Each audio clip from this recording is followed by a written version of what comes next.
কোথা থেকে এসেছে বা এই ছাগলটা, আর সেবা তুলসী গাছটা খেয়ে যাচ্ছে।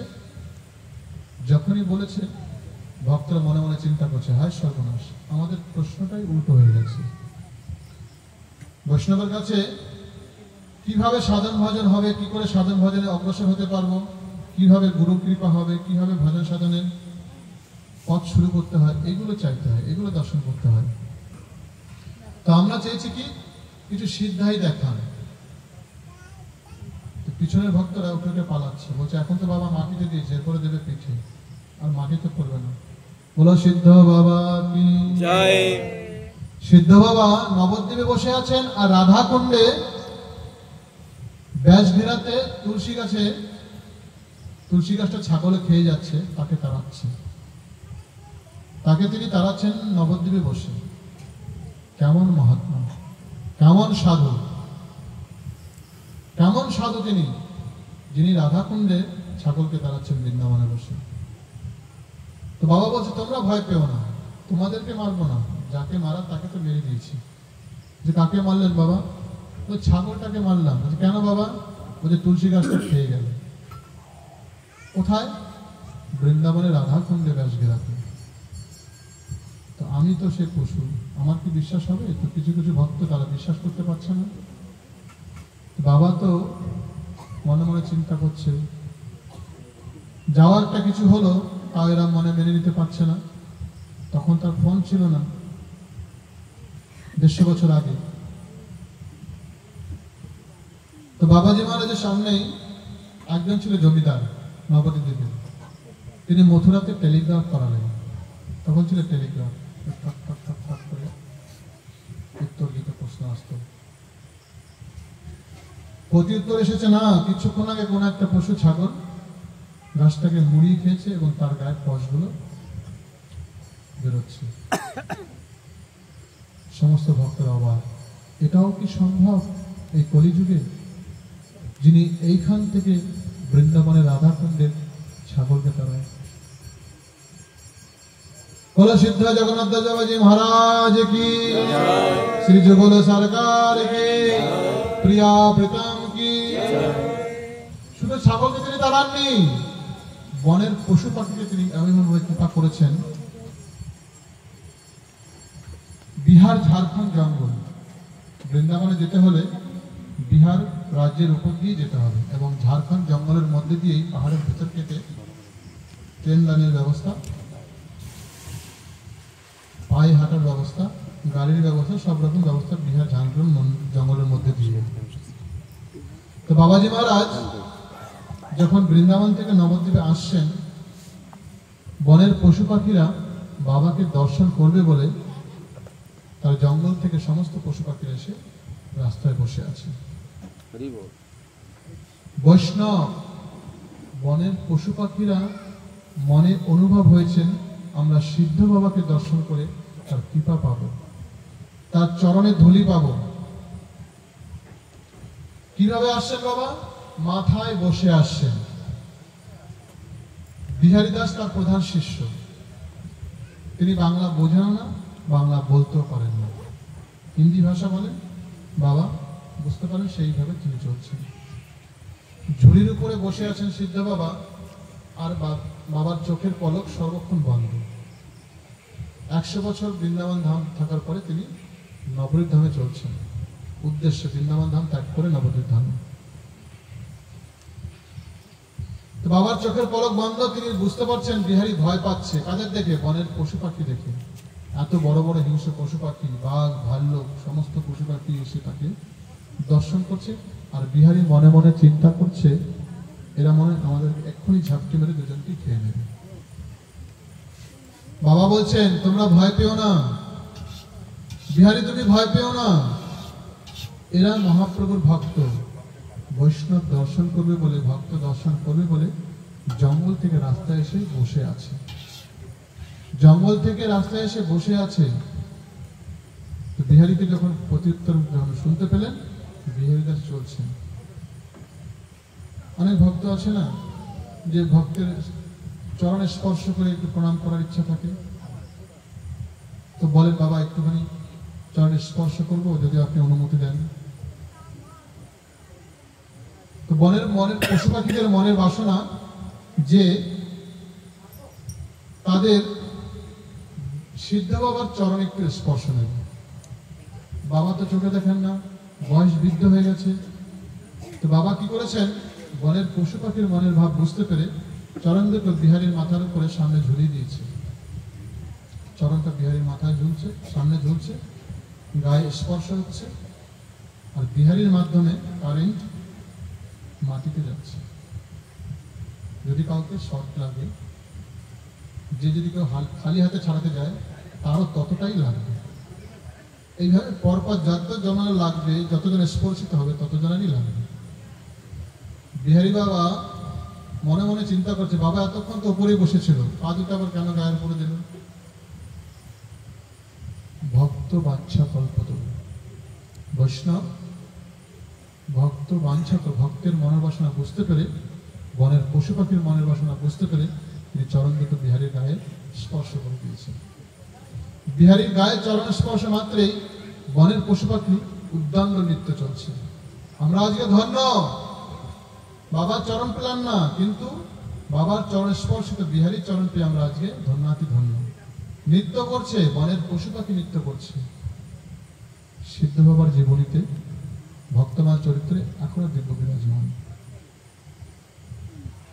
আমি তার থেকে অধম, সব জানা সত্ত্বেও আমার সেই প্রেম হলো না, আমার কৃষ্ণের প্রতি ভালোবাসা হলো না, আমার গৌরের প্রতি প্রেম হলো না।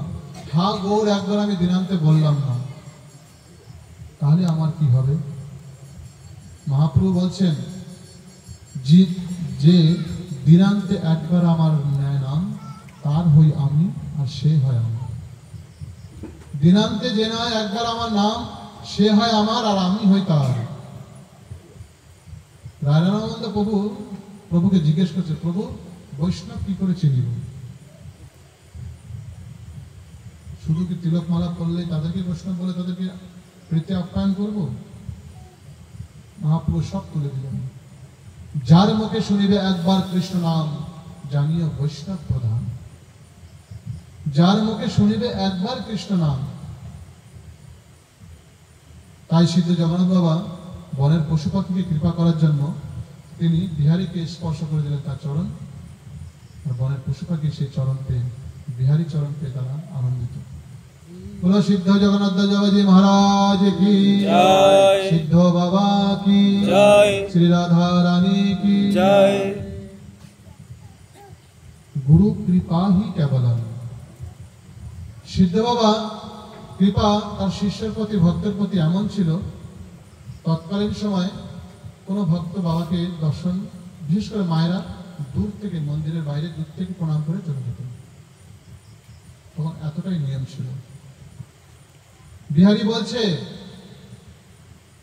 বাবা আপনি চৈতন্য ভাগবত শুনতে ইচ্ছা প্রকাশ করেছেন। বলছে হ্যাঁ নিয়ে আসো, যাও। তো বিহারী দাস বাবার প্রধান শিষ্য, তিনি মনে মনে চিন্তা করছেন, বাবা হয়তো পড়বেন, চলো নিয়ে আসি। নিয়ে তো এসেছেন। বাবা এই নিন গ্রন্থ। বলছে আমি কি করব? দেখতে পাচ্ছিস না আমার চোখের পলক বন্ধ। কেন চোখের পলক বন্ধ জানেন? বাবা ছোটবেলা থেকে এত নিয়ম করতেন, অল্প আহার করতেন, এত ধ্যান করতেন, গোবিন্দের স্মরণে থাকতেন, 10 দিন 15 দিন 25 দিন পর্যন্ত তিনি অনাহারে থাকতেন।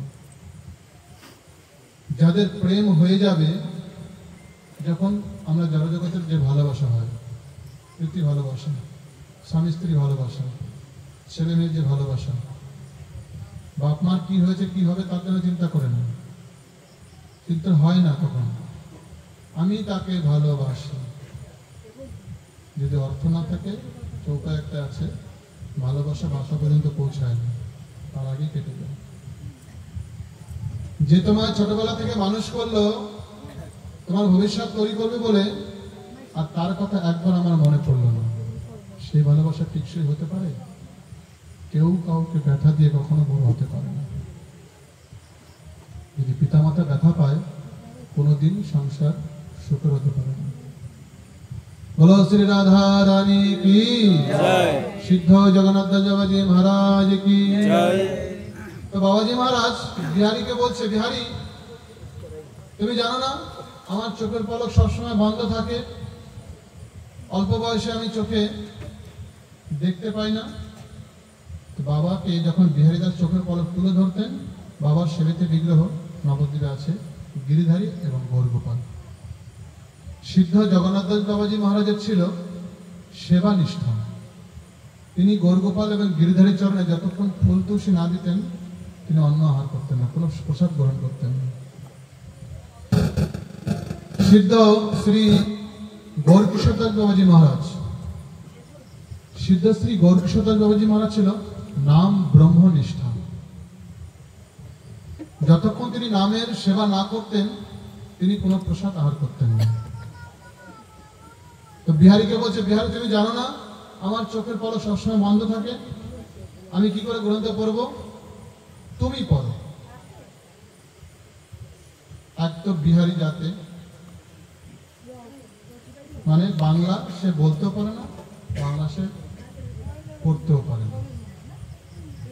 বলছে বাবা হিন্দিতে যে আমি আমার নামটা লিখবো সে নামটা আমি পারি না, আমি এত বড় মূর্খ। আমি যে আমার নাম সই করবো কোথাও লিখবো সেই নামটাও আমি লিখতে পারি না, আর আপনি বলছেন আমাকে বাংলা পড়তে। পৃথিবীর মধ্যে যত ভাষা আছে তার মধ্যে সব থেকে শ্রেষ্ঠ ভাষা হচ্ছে বাংলা ভাষা, এবং সব থেকে কঠিন ভাষা হচ্ছে বাংলা ভাষা। বলছে বাবা আমি কি করে পড়বো, আমার নিজের নামটা যে আমি সই করতে পারি না, লিখতে পারি না, আর বাংলা তো দূরের কথা। বাবা বলছেন বিহারী আমি তো তোমায় বলছি গুরু কৃপাটা কেমন, গুরু কৃপাটা কেমন। জগৎকে সিদ্ধ বাবা দৃষ্টান্ত দিয়ে তার শিষ্যকে দিয়ে দেখাচ্ছে। বাবা বলেছে সিদ্ধ বাবা জগন্নাথ বাবাজি মহারাজ বিহারীকে বলেছে গ্রন্থটা খোলো তুমি পড়ো। বিহারী দাস বাবার আদেশে গ্রন্থ খুলেছে, এখন গ্রন্থের উপর হাত বোলাচ্ছে। এতে আমার কুলকুলিরা আমি কিছুই দেখতে পাচ্ছি না, বাংলার কুলকুলিরা আমি কিছুই বুঝতে পারছি না। এখন বিহারী দাস যখন একটা একটা অক্ষরে হাত দিচ্ছে একটা একটা করে শব্দ উচ্চারণ করছে। বলো বিহারী দাস বাবাজি মহারাজ কি কেমন কৃপা, যিনি নিজের নাম লিখতে পারে না আজকে তিনি সিদ্ধ বাবার কৃপাতে তিনি বাংলা গ্রন্থ শ্রীমৎ চৈতন্য ভাগবত তিনি বাবাকে অধ্যয়ন করে শোনাচ্ছে। বাবাকে অধ্যয়ন করে শোনাচ্ছে কে, বিহারী দাস। জগৎকে দেখাচ্ছে যে গুরুর প্রতি বিশ্বাস নিষ্ঠা রাখো। ভজিলে ভজনয় গুরু কৃপাহি সাধনা নয়। আমরা যে যেই সাধনা করি না কেন, যদি গুরুদেবের আদর্শ গুরু কৃপাটা যদি না থাকে আমাদের কোনো সাধন কোনো ভজন কোনোভাবেই পথে আসবে না। যদি কানেকশন করতে হয় আগে গুরুচরণের সাথে কানেকশন করো, গুরুদেবকে ধরো যিনি লাইনটাকে সরাসরি করবে। আমরা নানান জায়গায় ঘুরছি, নানান জায়গায় যাচ্ছি,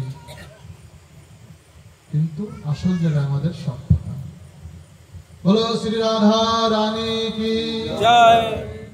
রাধে তু বরি ভাগিনী, রাধে তু বরি ভাগিনী, মরম না জানে डाल डाल और पात पात श्री राधे राधे होय। बोलो श्री राधा रानी की जय।